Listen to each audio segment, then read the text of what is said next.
ஆண்டவரோட இருந்தா, ஆண்டவர்கிட்ட ஜெபம் பண்ணி ஒரு காரியத்தை செஞ்சா, கர்த்தர் உங்களுடைய காரியத்தை ஆசீர்வாதமாக முடிக்க போகும். அது நிரந்தரமானதாக இருக்கும். அது ஆசீர்வாதமாக. என்னோட ஊழியத்துக்கு வந்தவங்க எல்லாம் மின்னல் வேகத்துல முன்னாடி போய்கிட்டு இருக்காங்க.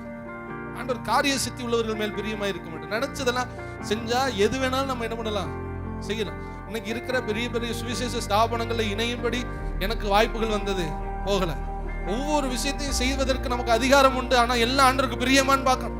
மெதுமெதுவா மெதுமெதுவா மெதுமெதுவா ஆம மாதிரி நகர்ந்தாலும் கடைசி எல்லை கொட்டை என்ன பண்ணிடணும் சொல்லுங்க, தொட்டணும். முயல் மாதிரி ஓடி இடையில என்ன பண்ணக்கூடாது, நிக்க கூடாது.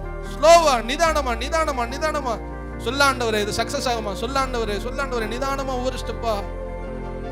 இது என்ன பிசினஸா, நம்ம நினைச்சதெல்லாம் செஞ்சு நினைச்சதெல்லாம் நம்ம திறமையை காமிச்சு செய்யறதுக்கு ஒவ்வொன்றும் தேவ சமூகத்துல காத்திருந்து நம்ம காரியங்களை நகர்த்திக்கிட்டே போறோம். அல்லேலூயா. கொஞ்சமா செஞ்சாலும் அது ஆண்டவர் தர ஆசீர்வாதமா இருக்கு. ஜெபம் பண்ணி அவரை சொல்லி நம்ம ஒரு விஷயத்தை செய்யணும். அவர்கிட்ட சொல்லாம நம்ம ஒரு காரியத்தை என்ன பண்ணக்கூடாது,